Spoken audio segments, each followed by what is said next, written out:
दोस्तों आज का हमारा जो वीडियो का टॉपिक है वो है डेटा कंप्रेशन। दोस्तों आज की इस वीडियो में हम इसी टॉपिक के ऊपर डिस्कस करने वाले हैं। दोस्तों अगर आप डेटा कंप्रेशन के बारे में कंप्लीट जानकारी चाहते हैं तो आपको मेरे साथ वीडियो के एंड तक बने रहना जरूरी है। तो चलिए दोस्तों डेटा कंप्रेशन क्या होती है इसके बारे में जान लेते हैं।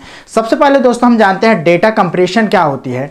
जो डेटा कंप्रेशन होती है दोस्तों एक ऐसी प्रक्रिया है जिसमें डेटा बिट्स को रिड्यूस किया जाता है जिससे कि उसका आकार जो डेटा है उसका आकार कम हो जाता है। इससे स्टोरेज क्षमता तथा जो फाइल की ट्रांसफर की स्पीड है वो बढ़ जाती है। यही प्रक्रिया क्या कहलाती है? डेटा कंप्रेशन कहलाती है। दोस्तों किसी भी प्रकार के डेटा को कंप्रेशन करना है तो उसको कंप्रेस करने के लिए भिन्न भिन्न फार्मूले तथा एल्गोरिथम का यूज किया जाता है।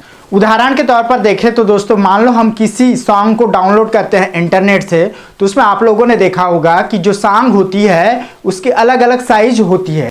अलग अलग साइज इसलिए होती है दोस्तों कि ताकि हम उस सॉन्ग को बड़े आसानी से या बहुत तेज गति से उसे डाउनलोड कर सके, इसलिए उस सॉन्ग की जो साइज होती है वो अलग अलग होती है। दोस्तों ये तो हो गई डेटा कंप्रेशन के बारे में बात। चलिए दोस्तों इसको आगे बात कर लेते हैं इसके टाइप्स के बारे में। दोस्तों जो डेटा कंप्रेशन होती है वो मुख्य रूप से दो टाइप्स के या दो प्रकार के होते हैं। तो इनमें से पहला टाइप है दोस्तों लॉसलेस कंप्रेशन। पहला टाइप लॉसलेस कंप्रेशन और जो सेकंड टाइप है दोस्तों वो है लॉसी कंप्रेशन। इस प्रकार से जो डेटा कंप्रेशन होती है वो मुख्य रूप से दो तरह के होते हैं। तो चलिए दोस्तों इन टाइप्स को भी हम एक नज़र डालते हैं। पहले तो हम जानते हैं लॉसलेस कंप्रेशन क्या होती है, उसके बाद हम जानेंगे लॉसी कंप्रेशन क्या होती है। तो चलिए हम लॉसलेस कंप्रेशन से स्टार्ट कर लेते हैं। जैसे कि दोस्तों लॉसलेस कंप्रेशन नाम से ही पता चल रहा है कि ऐसा कंप्रेशन जिसमें डेटा को किसी भी प्रकार की हानि नहीं होती, इस तरह की जो कंप्रेशन होती है उसे लॉसलेस कंप्रेशन कहा जाता है। अर्थात इस कंप्रेशन में हम जब भी इस कंप्रेशन को डीकंप्रेस्ड करते हैं तो हम जो डेटा है उसके एग्जैक्ट साइज को वापस प्राप्त कर सकते हैं।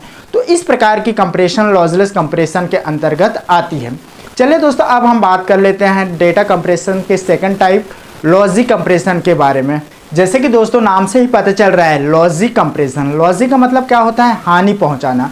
तो वहाँ कंप्रेशन जिसमें डेटा को लॉस होती है, तो इस तरह की जो कंप्रेशन होती है वो होती है लॉसी कंप्रेशन। अगर हम इसे वापस एग्जैक्ट उसी रूप में डेटा को प्राप्त करना चाहेंगे तो हम इसे दोबारा प्राप्त नहीं कर सकते हैं। तो इस प्रकार से दोस्तों आज की इस वीडियो में हमने जाना डेटा कंप्रेशन क्या होती है और डेटा कंप्रेशन कितने टाइप्स के होते हैं। तो दोस्तों आज के लिए फिलहाल बस इतना ही। कल फिर एक नए वीडियो के साथ मिलेंगे, तब तक के लिए नमस्कार।